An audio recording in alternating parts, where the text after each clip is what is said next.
حسبي الله لا إله إلا هو عليه توكلت وهو رب العرش العظيم ربنا آتنا في الدنيا حسنة وفي الآخرة حسنة وقنا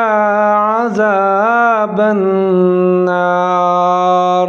اللهم اغفر لنا والمؤمنين والمؤمنات والمسلمين والمسلمات